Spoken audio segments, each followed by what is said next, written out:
bastante provechoso. Va a ser una sesión rápida, no voy a extenderme mucho ya que no es netamente una teoría de por sí, solo vamos a ir revisando algunos conceptos que considero que son esenciales cada vez que hablamos de lo que es la parte de órganos linfáticos. Ya me comentaron que tienen otra clase por ahí, así que no se preocupen, vamos a tener también repaso anatómico de esto, porque créanme que es algo que preguntan más o menos hasta cierto punto. Así que nada, chicos, muy buenas noches a cada uno de ustedes presentes y vamos a dar inicio. El día de hoy vamos a hablar sobre lo que son órganos linfáticos, algo que ustedes ya conocen muy bien. Y viendo en parte también lo que han respondido en la encuesta que les mandé, creo que tienen un poquito más de problemas con identificación histológica de lo que es el vaso, así que voy a tratar de detenerme un poco más en ello. Igualmente van a haber comentarios relevantes cada vez que hablemos de lo que es el timo, ganglios linfáticos, y he agregado también un poco lo que vendría a ser tejido linfoide asociado a mucosas, ¿no? Y el GALT, que creo que también no sé si estarán en sus diapos, pero igualmente hay un comentario al respecto de ello de manera muy sucinta. Así que vamos a ir iniciando de una vez. Esto es lo que vamos a hacer el día de hoy, órganos linfáticos primarios, secundarios, y ahora sí. Vamos a definir un poco porque es importante que cada vez que uno habla de sistema linfático, puede llegar incluso a decir sistema linfático es igual al sistema inmunitario, serán lo mismo, son cosas distintas, vamos a averiguarlo ahorita. Entonces, la definición nos dice lo siguiente: el sistema linfático es la contraparte morfológica, ojo, contraparte morfológica del sistema inmunitario. Es decir, el sistema inmune es lo fisiológico, el sistema linfático, vamos a decir que es la parte morfológica del sistema inmune. Espero que quede claro esa primera idea. Es decir, el sistema linfático está compuesto tanto de las células, los tejidos, los órganos que van a vigilar superficies corporales y los compartimientos hídricos internos. ¿Por qué digo compartimento hídrico? Porque ¿qué es lo que está discurriendo a través de los órganos linfáticos, los vasos linfáticos, por ejemplo? La famosa linfa. Entonces, ahí tenemos un poco lo que es un gráfico de la microvasculatura, algo que ya van a ver en la semana próxima en cardiovascular. Recuerden que hablamos de microvasculatura, aquellos vasos sanguíneos menor a 100 micras. Entre ellos tenemos a los vasos linfáticos o capilares linfáticos también de la misma forma. Ahora, ¿qué tenemos que entender por linfa? Linfa, de manera muy sencillita, vendría a ser un ultrafiltrado plasmático. Esa es la idea base, es un ultrafiltrado plasmático que va a ser colectado principalmente por capilares linfáticos que encontramos en el intersticio. Es decir, van a haber dos sistemas bien diferenciados. Uno que vendría a ser la circulación, vamos a decirle sanguínea, o sea, el conocimiento de la sangre y todo ello, eritrocitos como tal, y otra parte que es un ultrafiltrado que viene de los tejidos en la parte más que todo intersticial, entre células, que vendría a ser la linfa, que va a discurrir por un sistema más o menos distinto, que vendría a ser el sistema linfático. Ahora, hay ciertos términos que sí creo importante que uno tenga en cuenta, y acá sí, esta diapositiva les va a ayudar incluso cuando lleven inmunología el próximo año, algo que sí es un poco más pesadito, si no pregunten a la 22 cómo le está yendo. Entonces, cuando uno habla de antígeno, por favor, quítense un poco la idea de que es aquel que genera una respuesta inmune. O sea, sí, pero no. Sucede que puede ser cualquier material propio del mismo cuerpo o extraño que va a ser reconocido por BCR o TCR. BCR no es su tarjeta de banco de crédito, no. Tiene que ser, hace referencia a lo que vendría a ser receptor de células B o linfocitos B, o TCR, receptor de células T, linfocitos B, lo mismo. Pero ahora, el antígeno no necesariamente genera una respuesta inmune, eso que quede bastante claro. Si te preguntan en tu examen, ¿el antígeno siempre genera respuesta inmune? Falso, no siempre genera respuesta inmune. Hay otro término mejor que sí va a generar eso. Luego, hablar de antigenicidad es la capacidad, es decir, el antígeno es el elemento, antigenicidad es la capacidad del antígeno para poder unirse de forma específica, ya sea un anticuerpo o al linfocito T activado, sea CD4 o CD8. Luego, hay un concepto llamado inmunogenicidad, que también es otra capacidad del antígeno para inducir una respuesta inmune específica. Ajá, entonces ahí vamos al último término. El inmunógeno vendría a ser aquel antígeno que siempre produce respuesta inmune. Entonces, si te ponen el inmunógeno siempre induce respuesta inmune, esa sí es verdadera. No marques antígeno. Antígeno no necesariamente lo genera. El inmunógeno sí, ya que compromete tanto una capacidad de antigenicidad y una capacidad de inmunogenicidad. Y luego, repaso anatómico súper rápido. Esto vendría a ser un poco el recorrido linfático en nuestro cuerpo. Iniciamos de abajo hacia arriba. Ganglios linfáticos inguinales, los pélvicos, luego ganglios linfáticos mesentéricos, lo más importante, diría yo. Luego tenemos la cisterna del quilo, el conducto torácico, y acá sí me detengo un poco porque seguro lo estás viendo ahorita o lo vas a ver más adelante. Un poco lo que vendría a ser tanto la vena subclavia izquierda y la vena yugular izquierda. Recuerde que cuando estas dos venas confluyen forman ¿qué cosa? El ángulo yugulo subclavio, o también llamado el ángulo de Pirigov. Estos ángulos tanto el lado izquierdo como el lado derecho, son importantísimos. ¿Por qué? Porque en un primer lugar, en el lado, a ver, no está mi puntero, en el lado izquierdo, acá, por acá, lo que observamos es que toda la circulación linfática del miembro inferior, del miembro superior izquierdo, la cabeza izquierda, emitores izquierdo y órganos subdiafragmáticos, todo esto de acá, toda la linfa recogida en estas zonas va a desembocar finalmente en el ángulo yugulo subclavio izquierdo. Ahora, lo que resta, que vendría a ser miembro superior, cabeza y emitórax derecho, va a desembocar de manera directa en lo que se llama el conducto linfático derecho. Estos son algunos conceptos que considero importantes que puedan tener en cuenta. Ahora sí, vayamos con la carnecita del día de hoy, que es hablar justamente de órganos linfáticos primarios y secundarios. Ya sabe la definición, primario, donde ocurre el desarrollo y la maduración justamente de estos elementos que vienen a ser los linfocitos, ¿no? Vamos a iniciar con el timo. Entonces, ya sabes que acá se forman, ¿qué cosa? Los linfocitos T. Un órgano linfoepitelial blando bilobulado ubicado en el mediastino superior anterior. Y acá es importante porque cuando veamos la parte patológica, ahí voy a hacer un comentario que te va a servir incluso para semiología y medicina interna. Sigamos. ¿Cómo uno debe estructurar el timo? ¿Cómo tú debes marcar cuando te pregunten cómo se forma el timo? De la siguiente forma. Inicias de afuera hacia adentro. Tienes primero una cápsula. Ahora, acá sí con bastante cuidado porque esta diapo lo hice cuando estaba llevando inmunología. No sé si habrán cambiado ese concepto el día de hoy, no lo sé.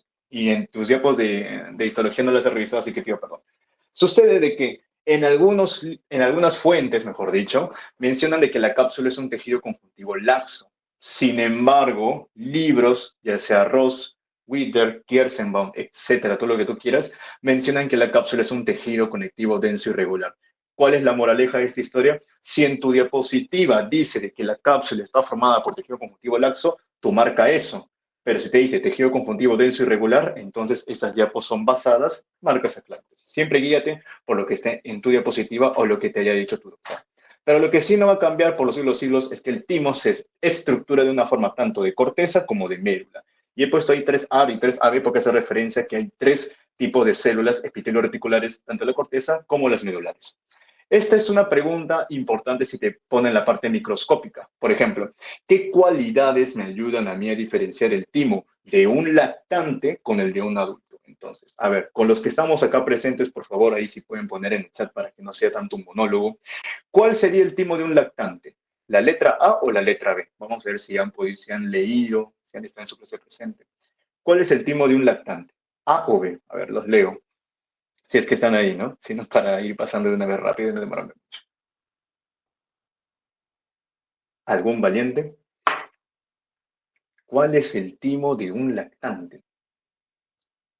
Pucha, creo que estarán en su clase. Bueno, no importa. Vamos a ir avanzando súper rápido. Entonces, el timo de un lactante tú lo puedes identificar porque al ser un recién nacido está nuevecito. Prácticamente no hay una involución tímica, que es un proceso normal asociado a la edad. Entonces, si me preguntan cuál es el timo de un lactante, la letra B. Puedes ver acá justamente lo que son los lobulillos tímicos, las trabéculas que están formándose a partir de la cápsula, podemos ver un poco la parte de lo que es la médula, zonas corticales, etc. En cambio, cuando sucede la involución tímica, que está asociada a la edad, esta involución va a ir de la mano con un aumento de la grasa. Va a haber una gran diferenciación de células adiposas que justamente van a empezar a invadir el parénquima tímico. Entonces, la letra A vendría a ser el timo de un adulto, más o menos un adulto mayor incluso. Ahora, lo mismo sucede en este ejercicio. ¿Cuál sería el timo de un lactante? Exacto, la letra A, porque si yo comparo la cantidad de tejido adiposo de A con B, me doy cuenta que en el B es predominante casi todo, entonces esto corresponde al timo de un adulto. Vayamos a ver ahora con más detenimiento las estructuras típicas del timo. Tenemos acá lo que hemos comentado, que es la cápsula, tejido conectivo denso irregular, que hasta donde dicen las fuentes formales. Tenemos la parte de lo que es la corteza y dentro de la misma, una zona un poco más clara, vendría a ser la médula. Y esta formación vendría a ser los lobulillos tímicos, que van a estar divididos justamente por los septos o tabiques o trabéculas provenientes de la misma cápsula. Dato embriológico, porque eso también lo van a ver cuando vean el tema de aparato faríngeo, específicamente bolsas faríngeas. La tercera bolsa faríngea es la que va a dar origen al timo. En algunos libros dicen tercera o cuarta, pero formalmente es la tercera bolsa faríngea. Luego, la cápsula es la que justamente va a dividir a la corteza en lobulillos tímicos.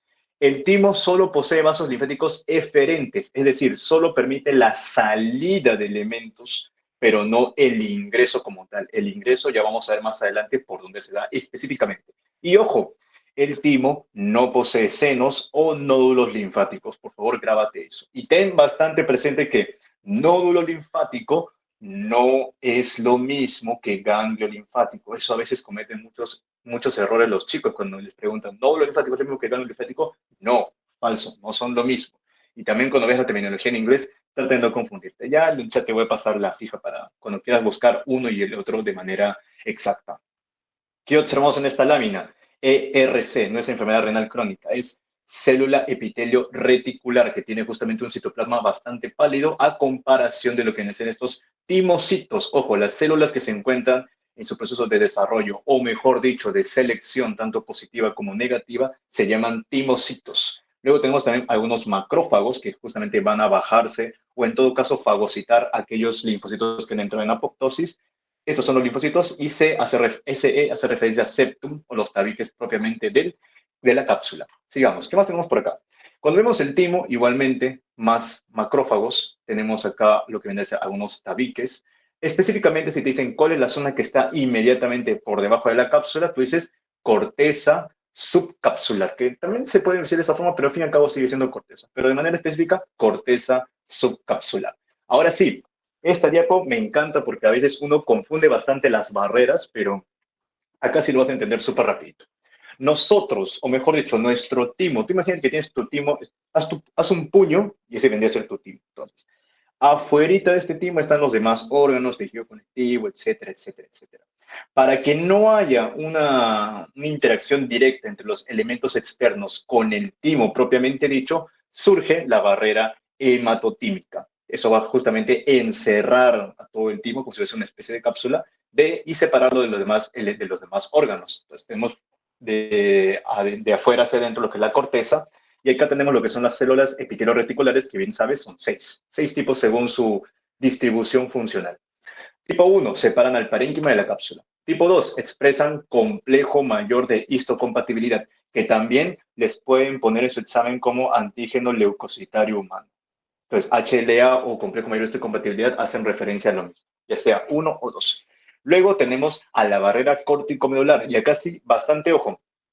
La barrera hematotímica es la que separa al timo como órgano de los demás elementos, ya sean de los vasos sanguíneos, otros órganos, etc. En cambio, la barrera córtico-medular se encuentra dentro del mismo timo. Eso es importante, se encuentra dentro del mismo timo, específicamente en las zonas perivasculares. Y la barrera córtico-medular está formada por epitelio reticulares tipo 3 y las tipo 4. Ahora, cuando hablamos netamente de la médula, tenemos justamente las tipo 5 que forman islotes celulares y las que ustedes respondieron muy bien en el chat y algunos por privado, las células epitelio-reticulares tipo 6 que están conformando los famosos corpúsculos tímicos o corpúsculos de Hassall, que cuando ustedes lo ven en el microscopio nunca más se van a olvidar de ellos, porque justamente tienen una estructura similar a la queratina, o mejor dicho, poseen gránulos de queratoyalina, similares a los que van a encontrar cuando vean el tema del sistema tegumentario, ¿no? Como si fuese en la piel. Incluso cuando ya vean la parte de patología, específicamente cáncer, pues dicen, oh, esto parece las córneas de un carcinoma epidermoide, pero no. Esto vendría a ser netamente corpúsculos de Hassall que encontramos a nivel de la médula del timo. No están en la corteza, ojo, en la médula. ¿Qué más tenemos por aquí? Mira esto. Componentes de la barrera hematotímica, algo que preguntaron en mi examen en su momento. ¿Cuáles son? Son 3 muy importantes. El endotelio, y recuerda que el endotelio que es un epitelio simple plano, y eso con qué viene, con su membrana basal. Pero ojo, yo te dije en tu clase de tejido conjuntivo que el endotelio está asociado a otra célula conectiva residente. Ajá, el pericito, no te vas a olvidar de ello. Luego, en segunda instancia tenemos a los macrófagos. Y en tercer lugar, células epitelio reticulares tipo 1. En algunos libros ponen tipo 2 también, así que te lo dejo ahí, pero principalmente tipo 1, que son los que están de la parte más externa. Luego, esto vendría a ser justamente lo que te describía. Corpúsculo de Hassall, que tiene gránulos de queratoyalina, una estructura queratinizada. Ahora, los corpúsculos tímicos o de Hassall tienen una función importantísima, ya que producen interleucina 4, interleucina 7 y la famosa linfopoyetina estromal tímica. Acá las que me interesa que tú aprendas muy bien vendría a ser tanto IL-7 y linfopoyetina estromal tímica. ¿Por qué? ¿En qué ayudan? Ayudan a la maduración y al desarrollo de los linfocitos T que justamente están en su proceso de maduración o educación tímica, para hablar con propiedad. ¿Qué más tenemos por aquí? A ver. Disculpe si pasa lento la diapo, no sé por qué se me laguea tanto el Microsoft. Ahora sí. En estas láminas, o mejor dicho, en este gráfico, quiero ejemplificar la importancia, y por favor, ahí en tu cuaderno ponlo bien, la relevancia de la unión córtico-medular. ¿Por qué? Pregunta de examen.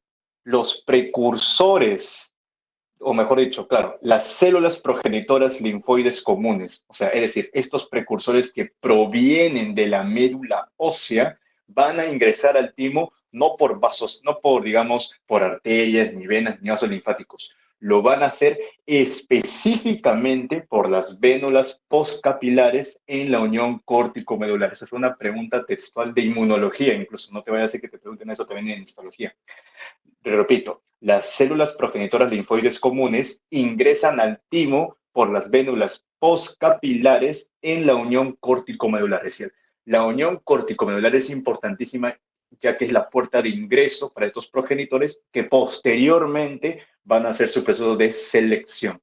Y acá un dato un poco más molecular, ¿no? Por ejemplo, el endotelio que está recorriendo estos vasos, estas vénulas postcapilares, va a tener P-selectina. En cambio, la célula progenitora linfoide tiene como que este ligando receptor de P-selectina. Es decir, es como que hay un juego de proteínas que permiten que justamente estos progenitores se puedan unir a la pared del endotelio e ingresar a la médula. Pero, o mejor dicho, ingresar hacia lo que es la corteza y luego pasar a la médula, ¿no? O sea, inicia número 1 acá, número 2 acá y finalmente número 3 acá, listo para actuar.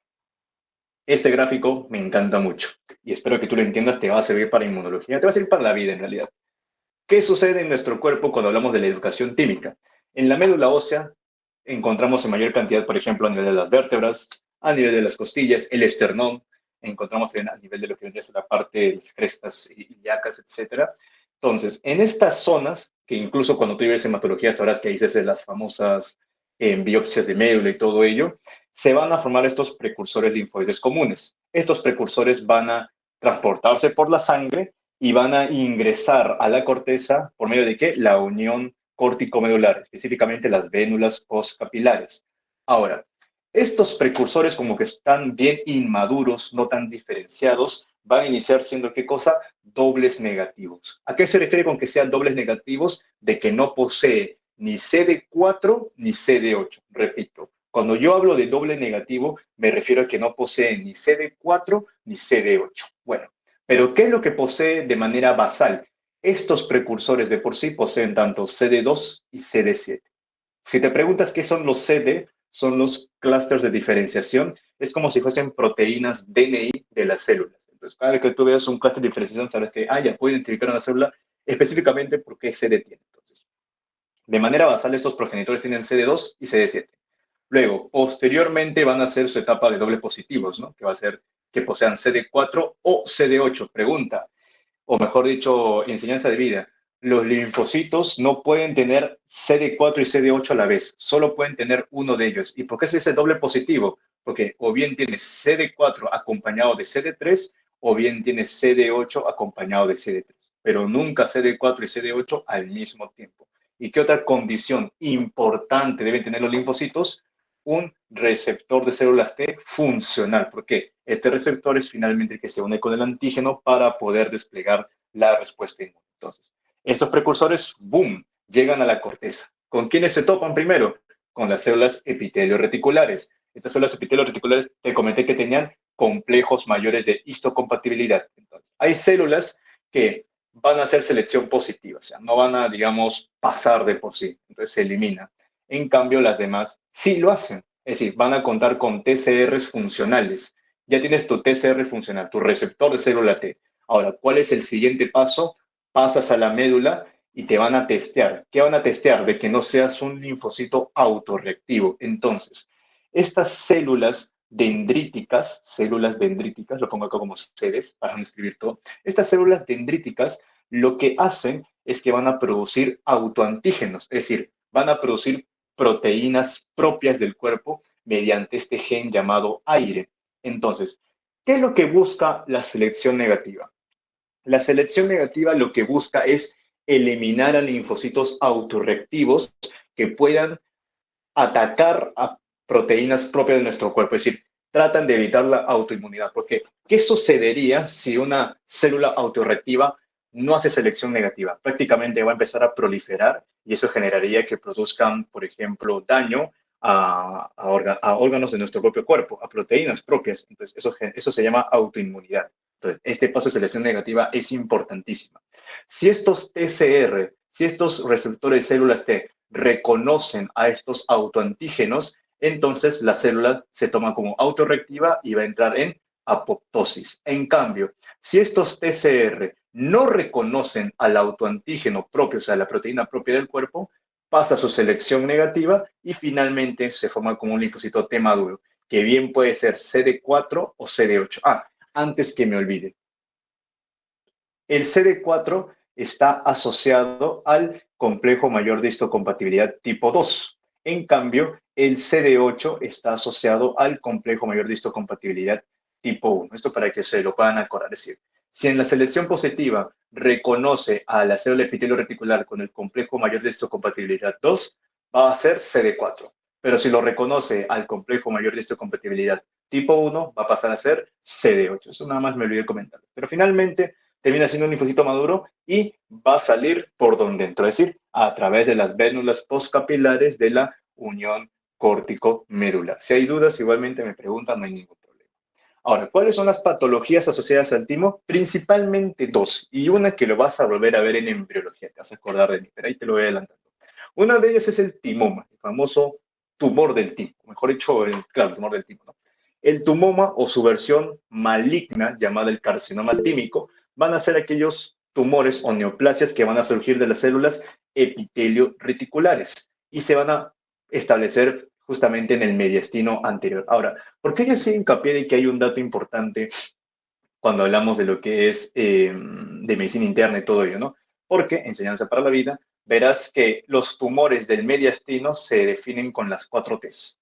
Una T es de timoma, una T es de tiroides, la otra T es de terrible linfoma y la otra T hace referencia a, pucha, ya me olvidé, pero ya me acordaré justamente posteriormente. Pero esas son las principales. A mí me falta una más, teratoma. Entonces, los 4 tumores que vas a buscar siempre en mediastino son timoma, vas a buscar cáncer de tiroides, vas a buscar, en este caso, el teratoma y finalmente lo que vendría a ser también el terrible linfoma. Nada más, un comentario ahí. Ahora, ¿qué te podrían preguntar en tu examen? A ver si está tan fregado como me están contando. Digamos, te viene un paciente que presenta un cuadro de debilidad muscular, un poco de atrofia, no puede mover bien los miembros, tiene tosis palpebral, o sea, tiene párpados caídos, etcétera, etcétera, etcétera. Entonces, es un cuadro que se corresponde ya con algo llamado miastenia gravis. O en todo caso, la pregunta puede ser mucho más directa. ¿Cuál es la enfermedad mayormente asociada a timoma? Miastenia gravis. Entonces, ahí te pongo el dato, ¿no? Ahora, timoma hace referencia a un tumor bien diferenciado y carcinoma tímico a un pobre diferenciado. Ya cuando veas el tema de cáncer en patología o si eres de los GOTS que hemos llevado el electivo de cáncer, sabrás que cuando está bien diferenciado tiene buen pronóstico, pero si está pobre diferenciado, mal pronóstico. Ahora sí, síndrome de DiGeorge, algo que verás en embriología, de manera muy rápida, ¿qué le gusta? Y esto le gusta preguntar bastante al doctor Paz, la parte genética. Un trastorno cromosómico debido a qué cosa? Microdeleción, tema de cromosomopatías, del cromosoma 22, un brazo largo. Ahora, ¿dónde se encuentra el gen TBOX1? Y esto va a afectar tanto el desarrollo de las bolsas faríngeas 3, que es la que daba lugar finalmente al timo, y la bolsa faríngea 4, que es la que da lugar a las glándulas en paratiroides. Ahora, en base a ello podemos deducir un poco las manifestaciones clínicas. La clínica del DiGeorge está asociado a lo que vendría a ser el Catch22, que es justamente una mnemotecnia para las, digamos, estas malformaciones, ¿no? C hace referencia a normalidades cardíacas, que te puede dar una tetralogía de Fallot, una persistencia del ductus arterioso, etc. A hace referencia a anormalidades faciales, un puente nasal prominente, como se puede ver por acá, puede ver alas nasales hipoplásicas, puede ver orejas displásicas también, micrognatia o retrognitia, ¿no? Que es lo que estamos viendo en esta zona de acá. Luego, la T hace referencia a afectación tímica, que puede ser tanto una hipoplasia o una plasia, es decir, poco desarrollo del timo o justamente ni se desarrolla. Y si no tienes timo, ¿va a haber educación tímica? No. ¿Vas a tener linfocitos T? No. Por lo tanto, estás en mayor riesgo o mayor susceptibilidad a infecciones recurrentes. La C hace referencia al paladar hendido y finalmente la H al hipoparatiroidismo, porque recuerda, las bolsas faringeas 4 también van a dar a este tipo de glándulas, por lo tanto, si no hay glándula paratiroides, no va a haber paratormona, va a haber hipocalcemia y eso genera signos de tetania. Sigamos. Hablemos del otro órgano que sí me estás pidiendo bastante a gritos que lo haga. Vamos a hablar de la parte secundaria, donde justamente va a darse la activación de estas células frente a lo que vendría a ser los patógenos, netamente, ¿no? O los antígenos o inmunógenos, que vamos a hablar con propiedad. El vaso, no el vaso de cristal, no, el vaso como órgano. ¿Cómo se define? Órgano linfático más grande, localizado de manera intraperitoneal y en la parte alta del abdomen. Y acá sí, intraperitoneal con bastantes pinzas. ¿Por qué? Porque si es intraperitoneal, ¿quién lo cubre? Ajá, todo lo que es el peritoneo. Por lo tanto, tiene mesotelio, no como una estructura per se del órgano, pero sí en asociación al mismo, ¿no? Mesotelio, epitelio simple plano, recubriendo las principales cavidades internas del cuerpo. ¿Cómo estructuro yo el vaso? De manera distinta al timo, incluso diría bastante distinta. Tenemos una cápsula, ok, TSDI, perfecto, pero, vamos a tener pulpa, pulpa blanca 25%, pulpa roja 75%. ¿Cómo lo identificas? Mira, un corte de maltodexilina, una cápsula acá bien bonita. Vemos acá justamente estos nódulos esplénicos, que ya vamos a hablar qué es. Estos nódulos esplénicos están en asociación con la pulpa blanca y todo lo que ves acá de rojito, todo lo demás, vendría a ser la pulpa roja. Nódulo o folículo linfoide, que son lo mismo, ojo con ello. ¿Cómo se definen? Concentraciones, y acá sí, bastante hincapié, transitorias. Falso decir de que el nódulo o folículo linfoide es una estructura permanente. No lo es. Es una estructura transitoria de linfocitos que están en una malla de células reticulares y no se encuentran encapsulados. Otro detalle, no se olviden que por conjuntivo tú ya sabes que los órganos linfáticos tienen una malla reticular y esta malla reticular es por fibras reticulares. ¿Y qué colágeno conforma las fibras reticulares? Exacto, colágeno tipo 3. Ahora sí, estas concentraciones transitorias van a tener regiones bien definidas. Un centro germinativo que se forma cuando el linfocito reconoce al antígeno y regresa al nódulo linfático primario para hacer su mitosis. Y en este caso tenemos en primera instancia lo que vendría a ser la zona oscura. Esta zona oscura lo que va a hacer, y esta zona, o mejor dicho, para que me entiendas, de manera más que todo funcional que morfológica, digamos que el centro germinativo tiene una zona oscura y una zona clara. O sea, es dentro de la misma. No te guíes del gráfico de acá, no, sino que dentro del mismo centro germinativo hay una zona oscura y una zona clara, para que me entiendas. Entonces, en la zona oscura tenemos a los centroblastos, que son células B mitóticamente activas. Entonces, con estas células B ya han hecho su mitosis y todo ello, van a pasar a la zona clara. Y en la zona clara, en vez de ser centroblastos, van a ser centrocitos. O en el rostro también le dicen los linfoblastos. No te confundas mucho con los términos, ¿sabes? Te lo estoy diciendo. Centrocitos o linfoblastos. Linfoblastos. Y justamente estas células son las que finalmente van a salir y van a hacer esta función inmune de producción de anticuerpos, lo que tú bien conoces. Y afuera, la zona más oscura, bueno, la zona más tenida, con más basofilia, para no confundirte con esta zona oscura del centro germinativo, se llama zona de manto, corona corteza, que son justamente estos linfocitos B vírgenes, ¿no? Que obviamente ya en respuesta al antígeno van a salir y van a empezar a producir sus anticuerpos. Pregunta que siempre hacen en las prácticas, ¿cómo tú diferencias el nódulo linfoide primario y secundario? Que el secundario es el que posee centro germinativo, no te olvides de ello. El folículo linfoide secundario posee centro germinativo. Ahora sí, sigamos. ¿Qué más tenemos por aquí? Hablemos de la pulpa blanca. Ahora, acá sí, bastante atención porque a veces esto confunde a los chicos. Igualmente, esto pareciese un timo, ¿no? Pero recuerda que el timo, ¿qué no tiene? No tiene folículos linfoides. Cuando tú veas folículo linfoide, tienes dos opciones. O en todo caso, tres. Puedes pensar en el vaso, puedes pensar en el ganglio linfático o puedes pensar en placas de Pella. Esas son tus tres opciones cuando veas nódulos linfoides. Pero en el timo, no hay nódulos linfoides. Cápsula. Tenemos acá un poco lo que viene a ser el epitelio, porque recuerda, es un órgano intraperitoneal. Este viene a ser el mesotelio. Esta cápsula igualmente genera sus trabéculas y tenemos una zona de pulpa roja y una zona de pulpa blanca correspondiente a este nódulo. ¿Qué más podemos encontrar acá? Zonas, por ejemplo, la vaina linfática periarterial, el BLP, o en inglés le dicen pulse. Esta vaina linfática vendría a ser justamente una arteria central rodeada por un gran cúmulo de linfocitos T y macrófagos. Y acá un doctor, cuando llevé inmunología, me dio una analogía bien chévere, que es el campus universitario, ya que en esta vaina linfática periarterial hay ingresos y hay egresos de células, es decir, ingresan linfocitos, salen linfocitos. Después, ¿qué tenemos? La zona marginal, también llamada perifolicular. Esta zona marginal vendría, no es netamente pulpa blanca, como a veces pueden, digamos, de manera equivocada lo ponen, sino que se le considera actualmente como una interfaz entre la pulpa roja y la pulpa blanca. En esta zona marginal, ¿qué vamos a encontrar? Que vendría a ser todo este espacio de acá. O sea, tenemos acá pulpa blanca con su centro germinativo, pulpa blanca, y tenemos acá afuera pulpa roja, ¿no? Entonces, esta zona de la zona marginal vendría a tener tanto macrófagos y células dendríticas, que son CPAs, células presentadoras de antígenos. Eso lo vas a ver en fisiología. Ocurre aquí la respuesta inmune innata del vaso y es una zona de filtro para los eritrocitos. Por otra parte, tenemos los folículos linfoides, que también acá dicen nódulos esplénicos o en algunos casos corpúsculos de Malpighi. ¿Y cuáles son sus zonas que ya hemos conversado? Centro germinativo y la zona del manto, la corteza o corona, que es completamente lo mismo. Otras láminas para poder identificar mejor estas estructuras aquí. ¿Qué es lo que quiero que observes en esta zona?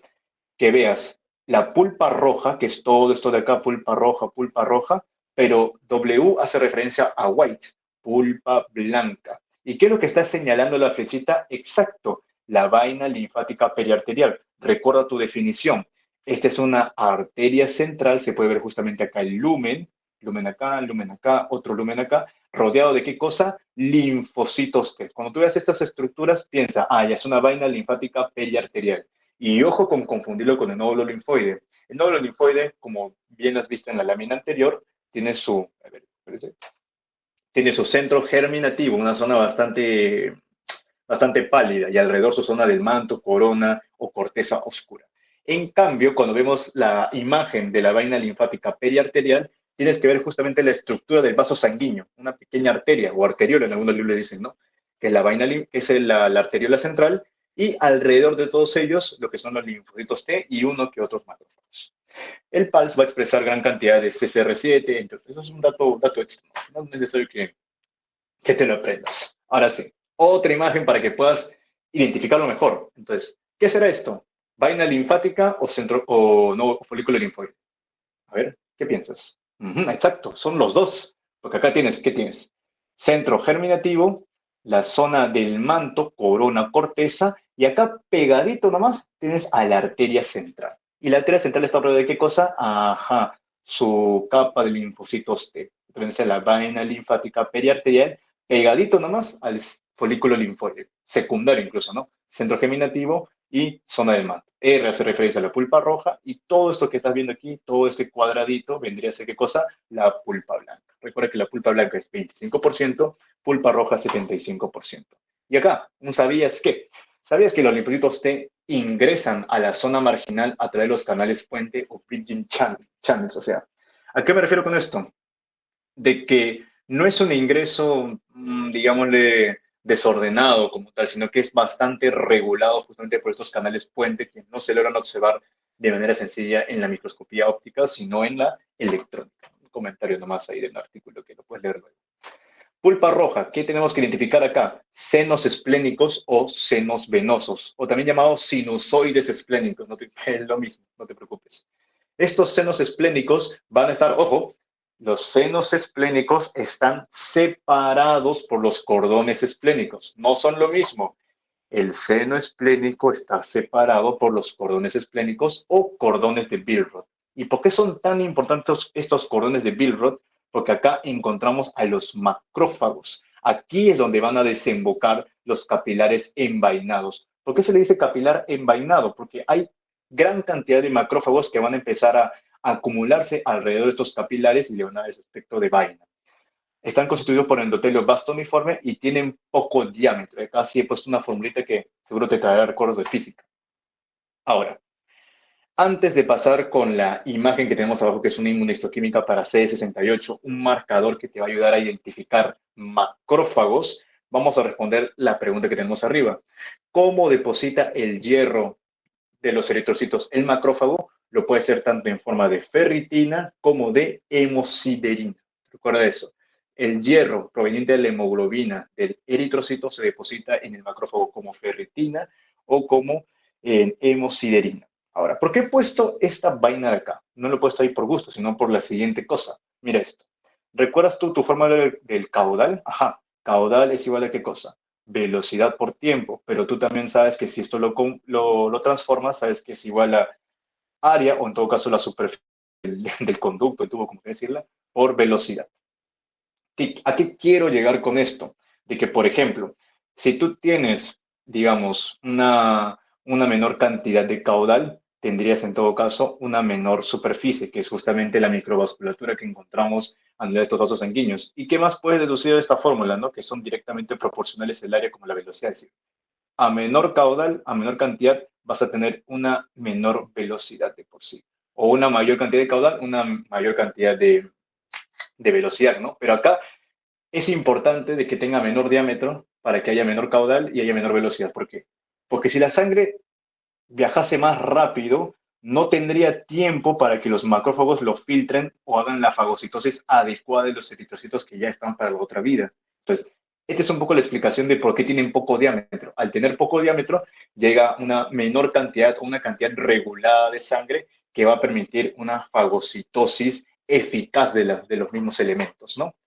¿Qué más podemos observar aquí? Lo mismo, tenemos lo que vendría a ser paredes endoteliales, vamos a ver un poco lo que son los famosos cordones, los cordones de Billroth, y ese hace referencia a lo que son los sinusoides esplénicos. Recuerden, los sinusoides están separados por los cordones de Billroth. Lo mismo sucede en la imagen de acá. S de sinusoides y C hace referencia a los cordones donde van a haber una gran predominancia de macrófagos. Este es un pequeño meme para que lo puedas entender, ¿no? Macrófago de la pulpa roja y el eritrocito normal. Lo mismo sucede aquí. Endotelio. Tenemos acá el seno venoso o seno esplénico, lo mismo. Y todo lo que está afuera vendría a ser el parénquima, y en este parénquima, ¿qué es lo que va a abundar? Los cordones de Billroth. Para que me entiendas muy bien, esta es una imagen bien bonita de la vascularización. Entonces, uno cuando está evaluando la vascularización del vaso, tiene que iniciar primero de la arteria esplénica. La arteria esplénica va a dar finalmente a la arteria trabecular. De la trabecular va a ingresar a la pulpa roja como una arteriola central. ¿Y quién estaba rodeando la arteriola central? Así es, la vaina linfática periarteriolar, que está incluso en contacto con un centro germinativo, mejor dicho, folículo linfoide. Y a través de esto va a dar los pequeños va a dar las arteriolas pelicilares, y las arteriolas pelicilares terminan en qué cosa? Capilares envainados. Y yo te dije que eran envainados, ¿por qué? Porque hay una gran cantidad de macrófagos. Entonces, acá es pertinente hacer el comentario de los tipos de circulación, algo que has visto en biología de la pre. Hay una circulación cerrada, que es rápida, en donde los capilares terminales drenan directamente en los sinusoides esplénicos, es decir, no pasan por los cordones de Billroth, etcétera, etcétera. O sea, no hay una filtración de la sangre por el parénquima. Este tipo de circulación no existe en los humanos, es propia de algunos animales, algunos reptiles, anfibios, etcétera. En cambio, nuestra circulación es abierta y lenta. La sangre se filtra en el parénquima, ya que va a hacer todo este recorrido. Va a llegar a la pulpa blanca, va a tener su vaina linfática periarteriolar, va a pasar por el folículo linfoide y finalmente por los capilares envainados y cordones de Billroth, que es donde van a ser fagocitados aquellos eritrocitos viejos, disfuncionales o infectados. Luego, ¿qué más tenemos que observar o en todo caso aprender de los órganos linfáticos secundarios? Los ganglios. Los ganglios tienen una estructura bastante particular, que no tienes ni siquiera que confundirlo con lo que es el vaso. Porque recuerda, cuando yo te dije, cada vez que veas nódulos linfáticos, tienes que pensar en tres cosas. O es vaso, o es nódulo linfático, o es placa de Peyer. Pero incluso la morfología, al menor aumento posible, es muy distinta entre cada uno de estos tres. Estos ganglios linfáticos son órganos pequeños que están organizados en una forma arriñonada y están en distintas partes, en la axila, en las ingles mesenterio, la pelvis, etcétera, todo lo que tú quieras. ¿Cómo se estructuran? Tienen su corteza y su médula, pero la corteza se subdivide en una superficial y en una paracorteza. Igualmente es un órgano encapsulado. que va a emitir algunas trabéculas. Lo que vemos acá, la H vendría a ser el ilio. Ilio es la zona en donde van a dar el ingreso tanto de la parte sanguínea como de los vasos linfáticos. Hay un vaso linfático aferente y un vaso linfático eferente. Tenemos en primer lugar la corteza, y en la corteza que encontramos, folículos secundarios, o sea, no los linfoides secundarios, ¿no? Porque aquí tienen centro germinativo. Este de acá vendría a ser primario porque no se puede ver un centro germinativo. Hay algunos senos subcapsulares por debajo de la cápsula, algunas trabéculas. Vamos a encontrar acá toda la sección medular con algunos senos medulares, entre otros que vamos a comentar en un ratito. A ver, iniciemos de afuera hacia adentro. Para corteza, corteza profunda, encontramos las famosas vénulas de endotelio alto, que vendrían a ser justamente vénulas postcapilares con un endotelio de tipo cuboideo. Van a ser la vía de ingreso de los linfocitos T y linfocitos B. Ojo, es solo una vía de ingreso como tal. ¿Qué más encontramos por acá? Que van a tener moléculas de adhesión y quimiosinas. ¿Cuál vendría a ser como que la diferencia, si te preguntasen, entre la vaina linfática periarterial y lo que es la vénula de endotelio alto? De que en la vaina linfática periarterial del vaso no necesita ni moléculas de adhesión ni quimiosinas. O sea, el transporte está tan bien regulado que prácticamente el linfocito va solito. En cambio, acá en estas vénulas de endotelio alto, sí es necesario que haya molécula de adhesión, sí es necesario que haya quimiosinas que permitan el proceso de quimiotaxis de por sí de las células. Entonces, tenemos acá justamente la vénula de endotelio alto, high endothelial venule, y acá un poco lo que es la zona de linfocitos. Esto se corresponde con un centro germinativo, ¿no? Que encontramos por acá. Lo mismo sucede aquí. Tenemos la corteza, tenemos acá un nódulo linfoide secundario, algunas trabéculas, tenemos unos senos medulares, cordones medulares, corteza, paracorteza, médula. Y acá también un comentario más, lo que es la reacción paracortical, ¿no? Una reacción en la cual va a haber una gran abundancia de linfocitos alrededor o a predominio, que vendría a ser la zona de la corteza, ¿no? Ahora, estas vénulas de endotelio alto, como te dije, vénulas postcapilares de un endotelio cuboideo, encontramos en ganglios linfáticos, placas de Peyer y tejidos linfáticos secundarios. Incluso en algunos mencionan que también están en la corteza tímica, pero donde no hay vénulas de endotelio alto, en el vaso. No te olvides de eso, por favor. Y para poder mantener estas vénulas es importante una molécula que vendría a ser, mejor dicho, la señalización dada por el receptor de la linfotoxina beta que producen las células dendríticas. ¿Qué más tenemos? La zona de la médula de por sí. Y acá sí, pregunta de examen que siempre hacen, ¿no? Los senos linfáticos, que van a ser capilares discontinuos, o sea, su membrana basal va a tener una gran permeabilidad a los distintos elementos que vayan a entrar o salir de la misma. ¿Qué función tienen? Filtración de la linfa, ya sabes qué es la linfa. Ahora, hay tres tipos, los subcapsulares, paratraveculares y medulares. Pero ¿qué es lo que preguntan siempre? Si tú tienes una neoplasia y vas a extirpar o vas a hacer la biopsia de un ganglio, ¿cuál es la principal zona en la cual debe buscar las células tumorales? En el seno subcapsular o cortical. Ahí donde se van a alojar las células malignas o van a hacer las micrometástasis. ¿Por qué? Mira esto de acá. Vamos a pasar a la siguiente diapositiva. Acá tengo un gráfico. Acá tenemos un poco con lo que viene a ser el recorrido de las células tumorales. Por ejemplo, va a ingresar los antígenos y vesículas extracelulares derivadas del tumor, ¿no? Luego, el paso número 2 es que haya una pérdida progresiva de macrófagos subcapsulares, es decir, estos macrófagos van a ir eliminándose, perdiéndose para que, obviamente, si llega a la célula tumoral, no se la vaya a fagocitar. Paso número 3 es que la célula tumoral adopte mecanismos de alojamiento de las células dendríticas. ¿Qué quiere decir eso? En estos senos subcapsulares hay células dendríticas que están alojadas. La célula tumoral es tan inteligente que va a empezar a mimetizarse o en todo caso va a copiar esos mecanismos de alojamiento para que pueda simular ser su casa prácticamente estos senos subcapsulares. Y finalmente va a haber una expansión a través de los demás senos de este ganglio linfático por medio del factor de crecimiento endotelial vascular. Es una imagen de la corteza, estos son algunos macrófagos y es toda esta zona blanca que estás viendo es el seno subcapsular. Primer lugar donde tendrías que buscar la presencia de células tumorales en caso de metástasis.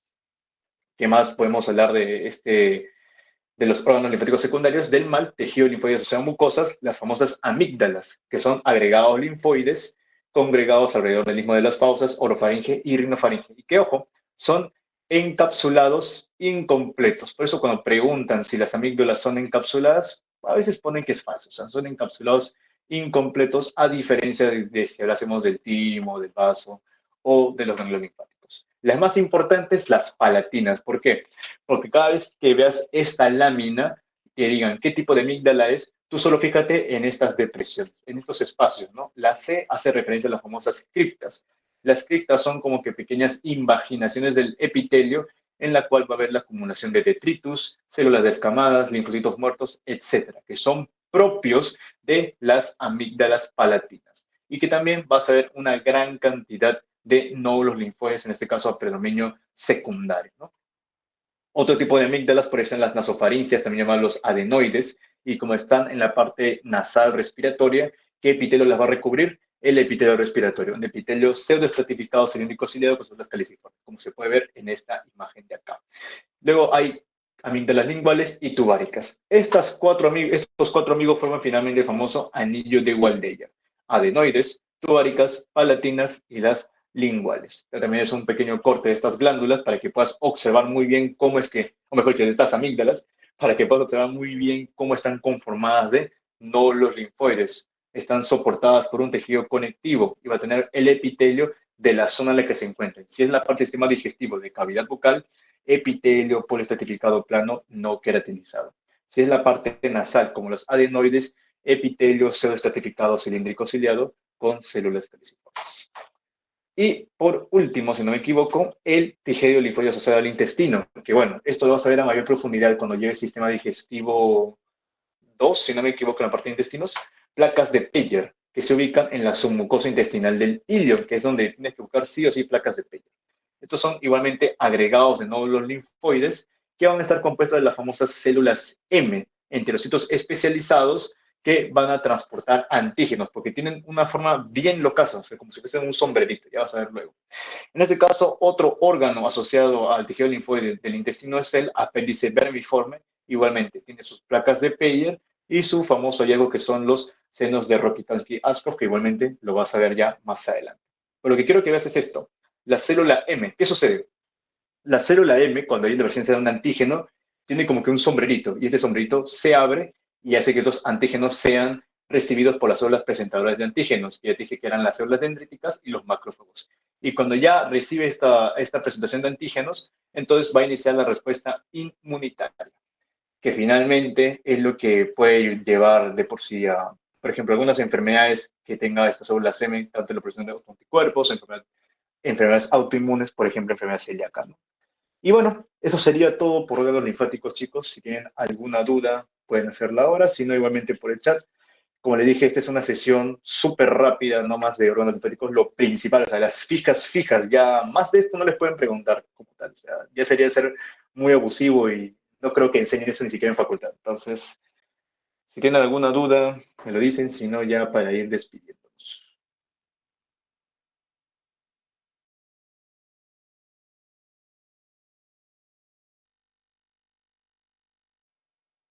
Bueno, creo que no hay preguntas, entonces chicos, los dejo, eso sería todo por mi parte y nos estaremos viendo en otra oportunidad. Ah, aquí hay una pregunta. ¿Cómo sería la diferenciación positiva simple? Ah, ok. A ver, vamos a retroceder. Diferenciación positiva simple. O sea, la selección positiva, me imagino que te estás refiriendo. Vamos a volver ahí, no te preocupes. Como les comentaba, todo lo que es selección positiva se va a dar a nivel de la corteza. Selección negativa es a nivel de la médula.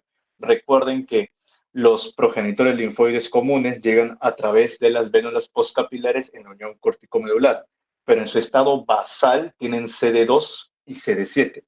Cuando hablamos de la etapa,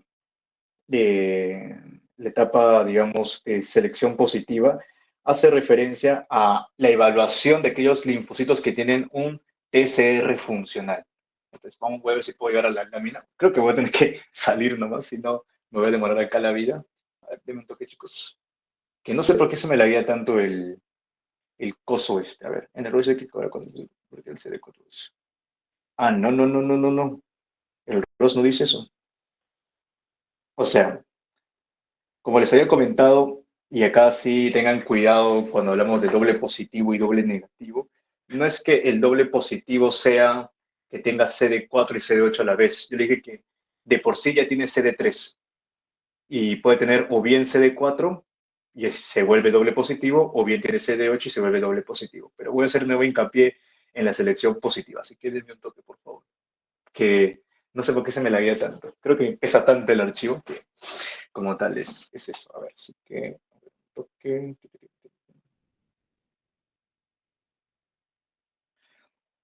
Pero no, no es que pierde CD4, al contrario, tiene que ganar uno de ellos para poder ver si va a ser CD4 helper o CD8 citotóxico. Y recuerden, CD4 cuando reconoce complejo mayor de histocompatibilidad tipo 2, CD8 cuando reconoce complejo mayor de histocompatibilidad tipo 1. A ver,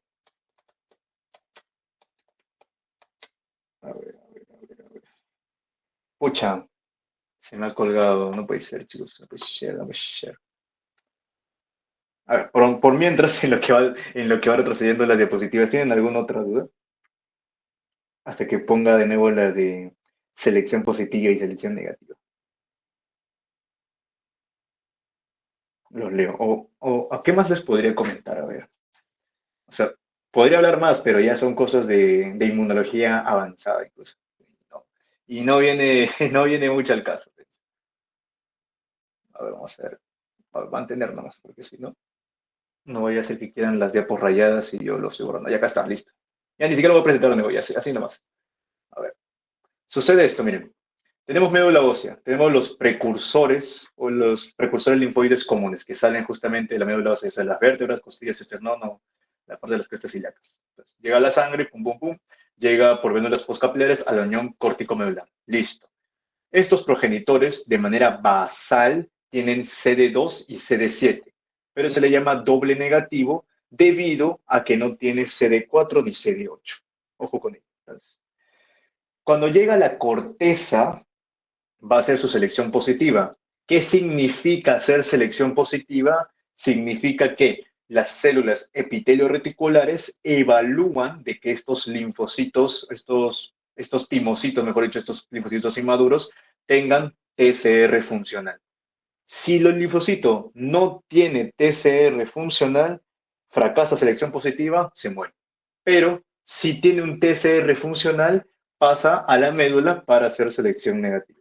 ¿Quedó más claro? ¿O queda duda? Quiero creer que está más claro. Sí, ¿no? XD. Bueno, confiaré que sí. ¿Algún otro duda, chicos?